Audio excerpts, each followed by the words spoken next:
जय हिंद मेरे सेठ सैनियों, और आप सभी का स्वागत है आपके अपने YouTube चैनल प्रीतम एकेडमी परिवार में। और मैं हूं पंकज कुमार। तो आज के इस वीडियो पे बात करेंगे क्लास 9। किसका बात करेंगे? क्लास 9 का पॉलिटिकल साइंस। किस पे बात करेंगे? पॉलिटिकल साइंस का जो चैप्टर नंबर 3 है, और वो चैप्टर क्या है? चुनावी राजनीति। तो इस चुनावी राजनीति वाला जो चैप्टर है, इस चैप्टर का हम लोग मोस्ट VVI जो भी क्वेश्चंस है उसको करने का क्या करेंगे? कोशिश करेंगे। तो बेसिकली ये जो चैप्टर है आपका चुनावी राजनीति का, ये आपका टर्म 2 में जो है, किसमें मैं बात कर रहा हूं? टर्म 2 में जो है पूछा जाएगा, ये सिलेबस में है। तो उसी के हिसाब से आपको जो है आज ये वीडियो देखने के लिए मिलेगा। तो इस चैप्टर से मैंने जितने भी क्वेश्चन दिए हैं इस PDF में, सारे के सारे क्या है? मोस्ट इंपॉर्टेंट क्वेश्चन है, जिसको आपको क्या करना है? रट लेना है। और मैं दावा के साथ बोलूंगा कि इस चैप्टर से ये क्वेश्चन जो है 100% आपको देखने के लिए मिलेगा। तो देख सकते हो सबसे पहला क्वेश्चन क्या है मेरे दोस्तों, कि हमें चुनाव की जरूरत क्यों होती है। क्वेश्चन क्या है? हमें चुनाव की जरूरत क्यों होती है। तो देख सकते हो आंसर मैंने क्या लिखा है, कि हमें चुनाव की जरूरत इसलिए होती है क्योंकि चुनाव के द्वारा हम अपने शासक खुद चुन सकते हैं। इसलिए ज्यादातर लोकतांत्रिक शासन व्यवस्थाओं में लोग अपने प्रतिनिधियों के माध्यम से ही क्या करते हैं कि अपना जो शासन जो है वो करते हैं। तो आपको पता होगा कि आखिर चुनाव नहीं होगा तो कभी भी हम अपना खुद का जो शासक है, यानी कि खुद का जो राजा है, उसे चुन नहीं सकते हैं। इसीलिए जो भी लोकतांत्रिक देश है, ज़्यादातर उन सारे लोकतांत्रिक शासन व्यवस्था में जो भी आपके प्रतिनिधि है, ऐसा प्रतिनिधि जो क्या करेगा, आपके लिए सरकार चलाएगा, उसको क्या करते हैं हम लोग? चुनने का काम करते हैं। और यही क्या करता है? बाद में हम पे शासन करता है। तो क्यों जरूरी है आपको समझ में आ गया। बात करते दोस्तों अगले प्रश्न पर। तो अगला प्रश्न देख सकते हो क्या है? उपचुनाव। क्या है? उपचुनाव। तो उपचुनाव क्या है, हम लोग इस पे बात करेंगे। तो किसी क्षेत्र के सदस्य की मृत्यु या इस्तीफा से खाली सीट के लिए चुनाव क्या कहलाता है? उपचुनाव कहलाता है। अब मान लो कि आपके क्षेत्र में चुनाव हुआ, और जो आपके क्षेत्र का जो भी मुखिया हो, सरपंच हो या कुछ भी हो, वो उसकी क्या होगी? आकस्मिक मृत्यु होगी। क्योंकि मान लो कि कोई एक मुखिया 5 साल के लिए क्या होता है, अगर जीत गया तो 5 साल के लिए क्या करता है? वो शासन चलाता है। तो 5 साल के कार्यकाल के बीच में मान लो कि 2 साल काम किया, उसके बाद वो मर गया, तो बाकी 3 साल तो क्या बिना मुखिया के नहीं तो शासन चल सकता है। तो इसके लिए क्या किया जाएगा? उस समय उपचुनाव किया जाएगा, और उपचुनाव में फिर क्या किया जाएगा? शासन जो है दिया जाएगा। या किसी कारणवश से क्या होता है कि जो भी व्यक्ति हो क्या दे दिया? इस्तीफा दे दिया, तब भी क्या होगा कि आपको यह देखने के लिए मिलता है। बात करेंगे दोस्तों अगले प्रश्न पर। तो अगला प्रश्न देख सकते हो आपका क्या है, कि लोकतांत्रिक चुनावों के लिए जरूरी न्यूनतम शर्तें क्या क्या होनी चाहिए। क्वेश्चन क्या देख सकते हो कि लोकतांत्रिक चुनावों के लिए जरूरी न्यूनतम शर्तें। तो बात करेंगे पहला, तो हर किसी को मताधिकार का अधिकार होता है। पहला क्या होता है कि हर किसी को मताधिकार की अधिकार है। दूसरा, चुनावों में विकल्प क्या होनी चाहिए? उपलब्ध होनी चाहिए। कोई भी चुनाव होगा अगर उसमें विकल्प नहीं होगा तो हम लोग चुनाव जो है नहीं कर सकते हैं। तो क्या होगा? पहला क्या होगा कि आपको मताधिकार देने का अधिकार होना चाहिए, और दूसरा क्या होना चाहिए कि आपके पास विकल्प जो है उपलब्ध होनी चाहिए। बात करेंगे तीसरा, तो तीसरा क्या देख सकते हो कि चुनाव का अवसर निरंतर नियमित अंतराल पर होना चाहिए। अब जो चुनाव होना चाहिए वो लगातार होनी चाहिए और एक समय पे होना चाहिए। ऐसा नहीं कि जब मन किया तब चुनाव हुआ, जब मन किया चुनाव नहीं हुआ। तीसरा क्या, चौथा क्या देख सकते हो कि वास्तविक चुनाव होना चाहिए। ऐसा नहीं झूठ मूठ का चुनाव हो रहा है, एकदम वास्तविक चुनाव होना चाहिए, तभी क्या होगा कि सब कुछ सही होगा।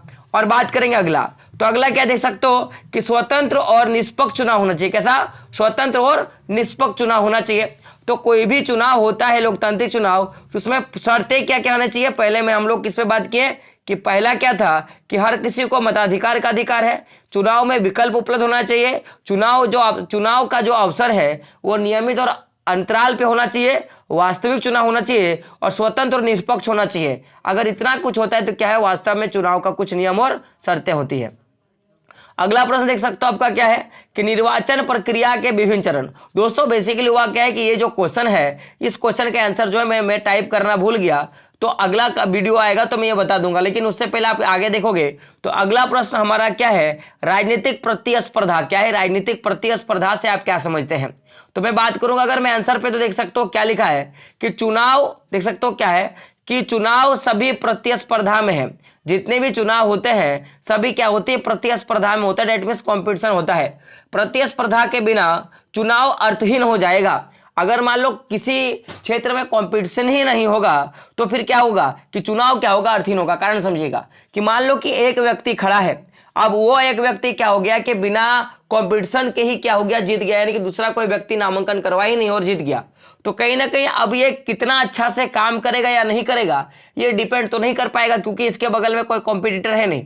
लेकिन अगर इसके बगल में बी नाम का कोई कॉम्पिटिटर है तो फिर कहीं ना कहीं क्या होगा, इसको एक को डर लगेगा कि अगर मैं ठीक से काम नहीं कर रहा या मैं ठीक से चुनाव प्रचार नहीं कर रहा तो कहीं ना कहीं बी जीत जाएगा। तो बिना प्रतिस्पर्धा के क्या होगा, चुनाव कैसा होता है, अर्थहीन होता है। राजनीतिक प्रतिस्पर्धा तब होती है जब विभिन्न राजनीतिक दल विश्वास हासिल करने और अंततः मतदाताओं का वोट हासिल करने के लिए प्रतिस्पर्धा करते हैं। तो भाई ये जो राजनीतिक प्रतिस्पर्धा जो होता है वो कब उत्पन्न होता है, तो जब विभिन्न राजनीतिक दल क्या करते हैं कि जनता से या मतदाताओं से वोट हासिल करने के लिए क्या करते हैं कि जनता से विश्वास दिलाते हैं कि भाई मैं ही सबसे अच्छा हूं, मैं सब कुछ ठीक करूंगा, और क्या करते हैं, वोट हासिल करने का क्या करते हैं, प्रयास करते हैं। आगे देख सकते हो, वे वादे करते हैं और मतदाताओं को प्रेरित करने के लिए प्रोत्साहन भी करते हैं। और जो भी कॉम्पिटिटर होते हैं, जो दो अलग अलग पार्टियों के जो लोग होते हैं, ये लोग क्या करते हैं मेरे दोस्तों, ये लोग मतदाताओं को क्या करते हैं, प्रेरित करता है और उनको वादा करता है कि मैं ये काम कर दूंगा, मैं ऐसा कर दूंगा, मैं फलना ढिमका ये सब, तो वो सब करता है, जिससे क्या होता है, प्रोत्साहन होके उनको वोट डाल देता है। तो कॉम्पिटिशन क्यों जरूरी है हम लोगों ने पढ़ लिया। बात करेंगे अगले प्रश्न पर। तो अगला प्रश्न आपका देख सकते हो, चुनावी प्रतियोगिता के दोष, यानी कि अगर चुनाव में प्रतिस्पर्धा हो रहा है तो कहीं ना कहीं उसका कुछ ना कुछ दोष भी क्या होगा, आपको देखने के लिए मिलेगा। फायदा तो देखने के लिए मिला, हम लोग दोष पे बात करते हैं। तो क्या है देख सकते हो, यह हर इलाके में एकता और गुटबाजी माना समूहवाद और पार्टी राजनीति की भावना को क्या करता है, पैदा कर देता है। यानी कि अगर मान लो कोई एक व्यक्ति खड़ा है, मान लो कोई भी एक व्यक्ति खड़ा है, ओनली एक व्यक्ति खड़ा है किसी चुनाव में, तो वो तो निरपक्ष जीत जाएगा, उसको वोट डालने का कोई हक नहीं होगा और वो जीत जाएगा। लेकिन अगर कहीं दो लोग खड़े हैं, मान लो दो लोग खड़े हैं और ए जो होगा, मान लो कि किसी एक समूह, भाई अब दो लोग खड़े तो इन लोग का जाति अलग होगा, समूह अलग होगा, तो आपने चुनाव में अक्सर देखा होगा कि जो जिस कास्ट से होता है उस कास्ट को क्या करता है, वो दिखाता है कि आप, मेरा जो कास्ट है वो अगले कास्ट से पीछे है, आप हमारा समर्थन करें तो हमारा कास्ट क्या होगा, आगे चल जाएगा। तो कहीं ना कहीं इससे आपको क्या देखने के लिए मिलेगा कि इससे एकता और गुटबाजी जो है उसमें पैदा होने लगता है। लोग क्या करते हैं कि भाई गुटबाजी करना शुरू कर देते हैं और कहीं ना कहीं इस गुटबाजी के कारण जो सामूहिकवाद पैदा हो जाता है और जिसको जीतना नहीं चाहिए वो भी जीत जाता है। अगला क्या देख सकते हो, तो विभिन्न राजनीतिक दल और उम्मीदवार अक्सर चुनाव जीतने के लिए बूथ कैप्चरिंग जैसे गंदी चाल का इस्तेमाल करते हैं। अब बहुत सारे लोग क्या करते हैं, बूथ को कैप्चरिंग कर लेते हैं, यानी कि वहां पे जाएंगे, जातिवादिता फैला देंगे और क्या करेंगे, बूथ को कैप्चरिंग कर लेंगे। अगला देख सकते हो क्या है कि चुनावी लड़ाई जीतने का दबाव उपयोगी दीर्घकालिक नीतियां बनाने की अनुमति नहीं देता। अब क्या करता है कि लोगों को उस समय माइंड में बैठता है कि हमको बस क्या करना है, सेकंड पार्टी से जीत जाना है। तो इस जीत के दबाव के कारण, जीतने के दबाव के कारण वो लंबा नहीं सोच पाते और दीर्घकालीन काम जो है नहीं कर पाते हैं। बात करेंगे आगे। अगला देख सकते हो आपका क्या है कि प्रतियोगिता अवस्था प्रतिस्पर्धा में घिसटे जाने के विचार की ओर ले जाता है। इसीलिए अच्छे लोग प्रवेश नहीं करते और राजनीतिक प्रतिस्पर्धा में क्या करते, भाग नहीं लेते। और ये जो राजनीति में जो ये कंपटीशन है, तो कहीं ना कहीं इससे आप देखोगे तो आज से 10 साल पहले जो खड़ा है वो आज आपको खड़ा देखने के लिए मिलेगा। कोई ऐसा स्वच्छ छवि वाला इंसान राजनीति में नहीं जाना चाहता। क्यों? क्योंकि इससे कहीं ना कहीं एक वो भावना हो जाता है कि क्या होगा आगे जाके। तो ये दोष जो है आपको देखने के लिए मिलता है। अब बात करते आगे, तो चुनावी प्रतियोगिता के गुण पे बात करेंगे। दोष पे तो हम लोगों ने बात कर लिया, अब बात करेंगे गुण पे। तो पहला क्या देख सकते हो कि नियमित चुनावी प्रतियोगिता राजनीतिक दलों और नेताओं को क्या करता है, प्रोत्साहन प्रदान करता है कि भाई अगर मैं इस साल ठीक से काम नहीं किया, इस बार मैं जीता हूं, अगर मैं ठीक से नहीं काम किया तो अगली बार मुझे जनता जो है नहीं चुनेगी। और इसके भय से क्या होता है, वो लोग ठीक ढंग से क्या करते हैं, कार्य जो है करते हैं, वो आपको देखने के लिए मिलता है। पहला। दूसरा देख सकते हो कि अगर वे अपने काम से मतदाताओं को संतुष्ट कर सकते हैं तो वे फिर जीतेंगे, जीतने में क्या होंगे, सक्षम होंगे। और अगर काम नहीं करेंगे तो जीतने में सक्षम नहीं होंगे। आगे देख सकते हो, यदि कोई राजनीतिक दल केवल सत्ता में रहने की इच्छा से प्रेरित होता है तो भी वह लोगों की सेवा करने के लिए क्या हो जाएगा, मजबूर हो जाएगा। क्योंकि अगर कंपटीशन नहीं रहेगा मान लो, तो भाई क्यों, आखिर अगर जीत गया मान लो बिना कॉम्पिटिटर के, तो ये 5 साल किसको देख के काम करेगा। जैसे अभी आप देखोगे चीन में है, चीन में एक ही पार्टी लगातार जीतते आ रहा है, तो वहां पे कहीं ना कहीं उसका वर्चस्व होता है, वो जो चाहेगा वो करेगा, जैसा उसका मन होगा वैसा करेगा। लेकिन अगर कोई दूसरा आदमी है जो उसका जगह ले सकता है तो उसको क्या करना पड़ेगा, अगर नहीं भी काम करने का मन है तो क्या करेगा, वो काम करेगा। आगे देख सकते हो, इससे राजनीतिक दलों की असली मंशा का क्या चलता है, पता चलता है कि वो अगर काम करेगा तो उसको रखेंगे और काम नहीं करेंगे तो उसको क्या करेंगे, नहीं रखेंगे। बात करेंगे आगे। तो यह मतदाताओं को सर्वश्रेष्ठ में से चुनने का क्या करता है, विकल्प देता है। अगर गुण प्रतियोगिता नहीं होता तो क्या कहते हैं, आप सबसे अच्छे को चुन नहीं पाते। बात करेंगे आगे। अब अगला प्रश्न क्या देख सकते हो, भारत में चुनाव के लिए बारे बात करेंगे कि भारत में किस प्रकार का चुनाव जो है कराया जाता है और किस प्रकार का होता है, इसके बारे में बात करेंगे। तो हमारे यहाँ हर 5 साल में लोकसभा तथा विधानसभा का चुनाव होता है। हर 5 साल में क्या होता है, लोकसभा और विधानसभा का क्या होता है, चुनाव होता है। आगे देख सकते हो, 5 साल के बाद चुने हुए सभी प्रतिनिधियों का कार्यकाल समाप्त हो जाता है। अगर मान लो कोई व्यक्ति 2022 में लोकसभा और विधानसभा के लिए चुना गया तो यह 5 साल तक काम करेगा, यानी कि 2027 में क्या होगा, 2027 में इसका कार्यकाल क्या हो जाएगा, समाप्त हो जाएगा। तो फिर से चुनाव क्षेत्र में एक ही दिन या अलग अलग अंतराल पर क्या होगा, चुनाव होगा, और जो भी जीतेगा फिर उसको क्या कर दिया जाएगा, कार्यकाल दे दिया जाएगा। ऐसा भारत का चुनाव नीति है। बात करेंगे अगला देख सकते हो, निर्वाचन क्षेत्र या सीट क्या होता है, इस पे बात करते हैं। क्वेश्चन आता है कि आप निर्वाचन क्षेत्र से क्या समझते हैं या सीट क्या है, इससे आपका क्वेश्चन आता है। तो चुनाव के उद्देश्य से हर देश को अनेक क्षेत्रों में बांट दिया गया है। केवल चुनाव के आधार पर क्या किया जाता है, हर क्षेत्र को अलग अलग मैं बोलूंगा क्षेत्रों में बांट दिया जाता है। और ये जो अलग अलग क्षेत्रों में डिवाइड किया गया, इन्हीं को क्या बोलते हैं हम लोग, निर्वाचन क्षेत्र बोलते हैं या सीट बोलते हैं। अगर आप गांव घर के हो तो आप देखोगे कि आपका एक पंचायत है, मान लो कोई भी एक पंचायत है, और उस पंचायत में क्या होता है, उस पंचायत को कई वार्ड में जो है बांट दिया जाता है। तो उसी तरह क्या होता है, देश को क्या किया जाता है, कई क्षेत्रों में बांट दिया जाता है, और इसी को क्या बोलते हैं हम लोग, निर्वाचन क्षेत्र बोलते हैं या सीट बोलते हैं।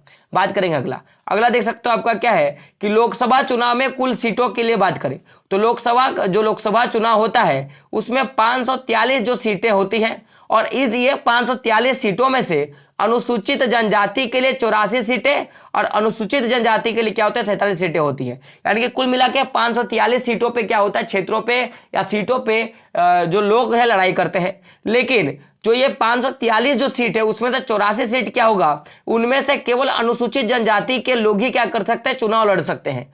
और जो 46 जो सीट है इस पे केवल क्या कर सकते हैं, अनुसूचित जो जनजातियों के लोग होते हैं वही क्या कर सकते हैं, चुनाव जो है लड़ सकते हैं। तो क्वेश्चन आता है कुल सीटों की संख्या 543, उसमें अनुसूचित जनजाति कितनी है, 84, और अनुसूचित जनजाति कितनी है, 47। ये आपको क्या करना है, याद रखना है। बात करेंगे आगे। तो अगला क्वेश्चन देख सकते हो क्या है आपका कि क्वेश्चन क्या है कि सबसे बड़ा एवं सबसे छोटा लोकसभा निर्वाचन क्षेत्र के बारे में बात करेंगे। लेकिन उससे पहले अगर आपने प्रीतम एकेडमी को सब्सक्राइब नहीं किया तो क्या करें, सब्सक्राइब कर ले, क्योंकि भाई हमारा एक ही को फंडा है कि जब तक हम लोग तोड़ेंगे नहीं तब तक हम लोग क्या नहीं करते हैं, छोड़ेंगे नहीं। यानी हमारा वादा है कि जब तक आपको बोर्ड एग्जाम में आपको टॉपर नहीं कर दिया जाएगा तब तक क्या करेंगे, हम लोग आपके लिए काम करेंगे। तो क्वेश्चन क्या देख सकते हो, सबसे बड़ा एवं सबसे छोटा क्या है, लोकसभा निर्वाचन क्षेत्र के बारे में बात करेंगे। तो क्षेत्र के अनुसार बात करें तो देश का सबसे बड़ा जो है वो लोकसभा जो निर्वाचन क्षेत्र है वो क्या है, लद्दाख है। क्या है, लद्दाख। और सबसे छोटा क्या है, चांदनी चौक। तो याद रखिएगा, सबसे बड़ा क्या हो गया, लद्दाख, और सबसे छोटा क्या हो गया, चांदनी चौक। क्या हो गया, सबसे छोटा क्या हो गया, चांदनी चौक। बात करेंगे दोस्तों अगले प्रश्न पर। तो अगला प्रश्न क्या है देख सकते हो आपका, मतदाता सूची या वोटर लिस्ट से आप क्या समझते हैं, इस तरह का आपका प्रश्न जो है पूछा जाता है। तो देखोगे कि मतदान की योग्यता रखने वाले लोगों की सूची को मतदाता सूची या वोटर लिस्ट कहते हैं। मैंने क्या बोला कि मतदान की योग्यता रखने वाले लोगों को क्या लोगों की जो सूची होगा उसको क्या बोलेंगे, मतदाता सूची या वोटर लिस्ट सूची बोलेंगे। और ये योग्यता बस एक ही चीज है मेरे दोस्तों कि ऐसा व्यक्ति जिसका 18 साल हो जाएगा वही क्या कर सकते हैं कि वो योग्यता रखता है, और 18 साल के प्लस बच्चों का क्या होगा कि उनका वोटर लिस्ट में नाम आता है, और उसके बाद क्या कर सकते हैं वो वोट जो है दे सकते हैं या मत जो है दे सकते हैं। आगे देख सकते हो क्या है कि मतदान के लिए योग्य उम्र कितना होना चाहिए, यानी कि कौन सा व्यक्ति क्या कर सकते हैं, मतदान कर सकते हैं। तो 18 वर्ष और उससे ऊपर की आयु वाले सभी नागरिक वोट डाल सकते हैं, यानी मतदान की क्या करते हैं, योग्यता रखते हैं। तो ऐसे लोग जिनका भी 18 साल हो जाएगा वही क्या कर सकते हैं, वोट डाल सकते हैं, ऐसा कहा गया है। आगे देख सकते हो क्या है कि उम्मीदवार बनने की न्यूनतम आयु कितनी है, तो जिसके भी 25 साल हो गए हैं वो क्या कर सकते हैं, उम्मीदवार बन सकते हैं, और जिनका भी 18 साल हो गया वो क्या कर सकता है मेरे दोस्तों, तो वो केवल वोट डाल सकता है। आप देख सकते हो एक प्रश्न आता है कि टिकट टिकट से आप क्या समझते हैं, या पार्टी टिकट से आप क्या समझते हैं, इस तरह का प्रश्न आता है। तो पार्टी के देख सकते हो पार्टी के है ना मनोनयन को सामान्य भाषा में क्या बोलते हैं, टिकट बोलते हैं। यानी कि क्या बोलते हैं कि पार्टी किस क्षेत्र से किसको खड़ा कर रही है, तो इसी को हम लोग क्या बोलेंगे, टिकट बोलते हैं। क्या बोलते हैं मेरे दोस्तों, टिकट बोलते हैं। बात करेंगे अगले प्रश्न पर। तो अगला प्रश्न आप देख सकते हो क्या है कि चुनाव अभियान के विभिन्न माध्यम या साधन क्या है, यानी कि जब आप चुनाव में लड़ रहे हो तो चुनाव लड़ने के लिए क्या क्या साधन या क्या क्या माध्यम जो हो सकता है। तो सबसे पहले जो भी व्यक्ति चुनाव लड़ता है वो क्या करता है, पोस्टर लगाता है। आपको पता होगा वो जगह जगह जाके क्या करता है, सभाएं करता है। तो पोस्टर लगाना हो गया, सभा करना हो गया, और सभा लगाएगा तो क्या करेगा, भाषण देगा। उसके बाद क्या करेगा, जुलूस निकालेगा, और घर घर जाकर क्या करेगा कि लोगों से मुलाकात करेगा। तो यही सब काम क्या करता है मेरे दोस्तों। तो चुनाव अभियान का क्या है, माध्यम और साधन है, क्या पोस्टर लगाना, सभाएं करना, भाषण देना, जुलूस निकालना, और घर घर जाकर क्या करना, मुलाकात करना। आप देख सकते हो आपका प्रश्न क्या है, चुनावी नारे। तो कुछ चैप्टर के क्वेश्चन है जिससे क्वेश्चन आता है कि आखिर ये जो नारा है किसने दिया। तो देख सकते हो सबसे पहला नारा क्या है, गरीबी हटाओ। तो गरीबी हटाओ का नारा किसने दिया था, इंदिरा गांधी ने दिया था। किसने दिया था, इंदिरा गांधी ने दिया था, याद रखना है आपको। देख सकते हो लोकतंत्र बचाओ, है ना, लोकतंत्र बचाओ, है ना, जनता पार्टी, ये लोकतंत्र बचाओ इसने किसने दिया था, तो जनता पार्टी ने दिया था। जमीन जीतने वालों को वामपंथी दल, है ना, ये आपको किसने बोला था, तो ये तेलुगु स्वाभिमान ने बोला था, और इसी को क्या बोलते हैं, तेलुगु देशम पार्टी बोलते हैं, याद रखिएगा। बात करेंगे अगले प्रश्न पर। तो प्रश्न ये बहुत इंपॉर्टेंट क्वेश्चन, इसे आपको क्वेश्चन देखने के लिए मिलेगा। क्वेश्चन क्या है, चुनाव आयोग क्या है, या चुनाव आयोग से आप क्या समझते हैं, प्रश्न आपका इस तरह से पूछा जाता है। तो भारत में चुनाव संपन्न कराने का कार्य एक निष्पक्ष व स्वतंत्र इकाई करती है, जिसे क्या बोलेंगे, चुनाव आयोग बोलेंगे। तो भारत में जो चुनाव जो होता है उसको संपन्न कराने का काम एक निष्पक्ष इकाई करता है, निष्पक्ष और स्वतंत्र इकाई करता है, और उसी इकाई को क्या बोलते हैं हम लोग, चुनाव आयोग बोलते हैं। चुनाव आयोग का बहुत सारा काम होता है मेरे दोस्तों, याद रखिएगा। बात करेंगे अगले प्रश्न पर। तो भारतीय चुनाव आयोग के अधिकार, इसको क्या क्या अधिकार दिए जाते हैं इस पे बात करेंगे, या भारतीय चुनाव आयोग के कार्य पे बात करेंगे। तो पहला देख सकते हो चुनाव अधिसूचना, चुनाव जो होता है, चुनाव आयोग का पहला काम क्या होता है कि चुनाव अधिसूचना जारी करने से लेकर नतीजों की घोषणा तक चुनाव प्रक्रिया का क्या करता है, संचालन करता है। यानी कि जो भी कानूनी होता है कि ये कानून लागू होना चाहिए, ये कानून नहीं लागू होना चाहिए, तो अधिसूचना जारी करने से लेकर, नोटिस जारी करने से लेकर जब तक चुनाव का नतीजा नहीं आता तब तक का जो पूरा जो प्रक्रिया होता है चुनाव का, वो काम कौन करता है भाई, तो चुनाव आयोग करने का काम करता है, पहला। दूसरा देख सकते हो, दूसरा इसका कार्य क्या है कि आदर्श चुनाव आचार संहिता लागू करना तथा उल्लंघन करने वाले उम्मीदवारों और पार्टी को दंडित करना, यह भी क्या है, इसका काम है मेरे दोस्तों। बात करेंगे अगली। तो चुनाव के दौरान सरकार को दिशा निर्देश मानने का आदेश देना। तो चुनाव जब होगा उस समय जो भी सरकार को दिशा निर्देश गाइडलाइंस जो जारी करता है वो चुनाव आयोग क्या करता है, करने का काम करता है। बात करेंगे अगला। देख सकते हो अगला क्या है कि सरकारी अधिकारियों को अपने अधीन करके उससे चुनावी काज लेना, यह भी काम किसका है मेरे दोस्तों, ये निर्वाचन आयोग का क्या है, काम है। अगला देख सकते हो प्रश्न क्या है कि जिन मतदान केंद्रों पर चुनाव ढंग से नहीं हुआ वहां क्या करना, दोबारा चुनाव कराना, यह भी किसका काम है मेरे दोस्तों, चुनाव आयोग का क्या है, काम है, उनका अधिकार है।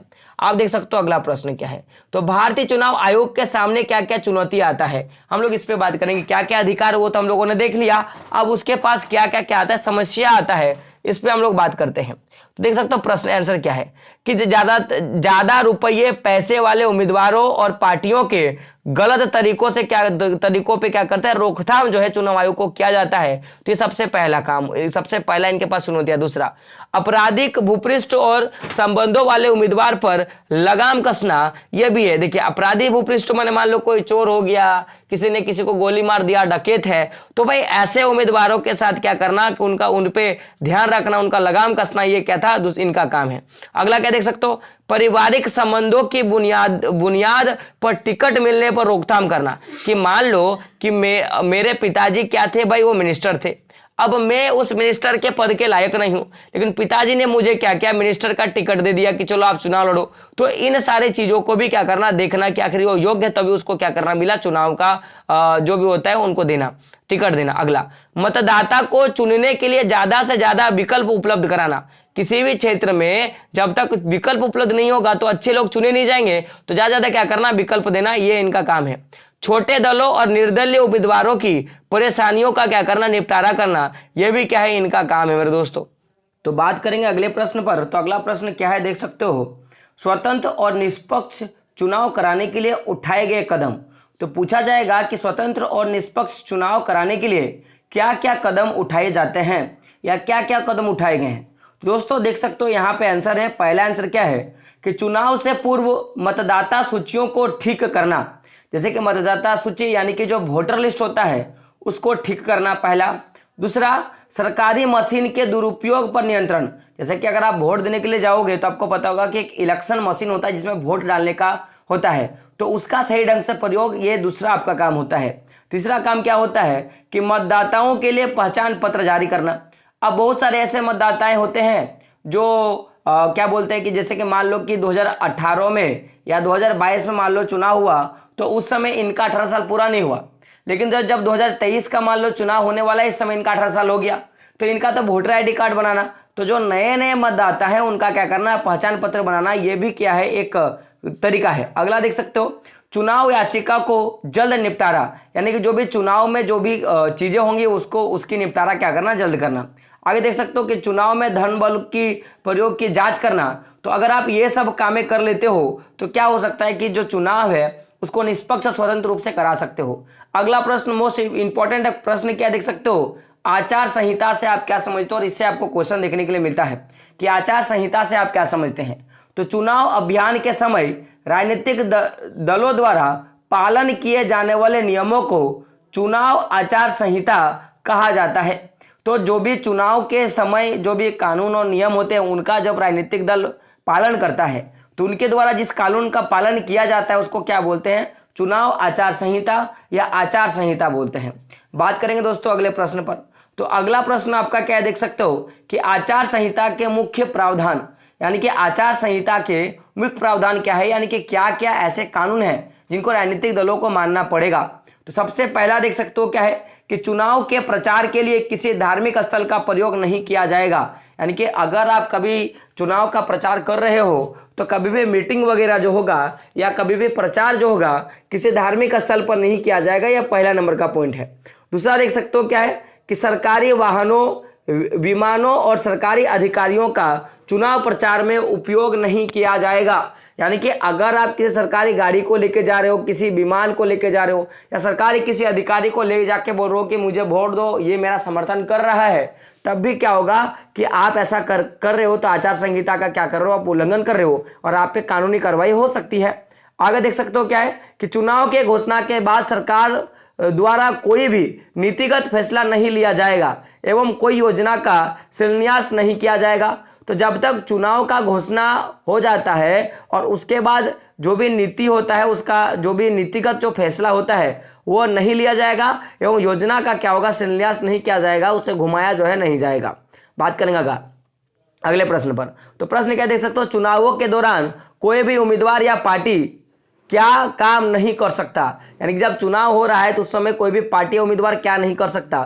तो सबसे पहला देख सकते हो क्या है कि चुनावी कानूनों के अनुसार चुनावों के दौरान कोई भी उम्मीदवार या पार्टी निम्नलिखित काम नहीं कर सकता। पहला क्या काम नहीं कर सकता मेरे दोस्तों, देख सकते हो क्या, मतदाताओं को प्रलोभन, घूस या धमकी नहीं दे सकता, पहला।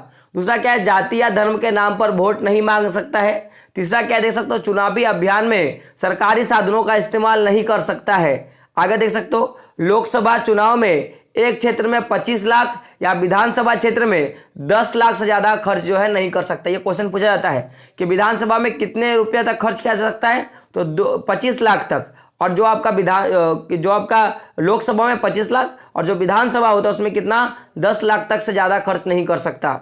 आगे देख सकते हो, चुनाव प्रचार के लिए किसी धार्मिक स्थल का प्रयोग नहीं कर सकता। तो इन नियमों का क्या करना पड़ेगा, पालन करना पड़ेगा। तो कुल मिला के इस चैप्टर के जितने भी मोस्ट इंपॉर्टेंट सब्जेक्टिव क्वेश्चन थे मैंने करवा दिया। तो वीडियो कैसा लगा आपको कमेंट बॉक्स में बताना है, और अगर आप चैनल पर नए हो तो क्या करना, चैनल को सब्सक्राइब भी कर लेना है। तो दोस्तों मिलते हैं अगले वीडियो में, तब तक के लिए जय हिंद, जय भारत, और आपका दिन शुभ हो।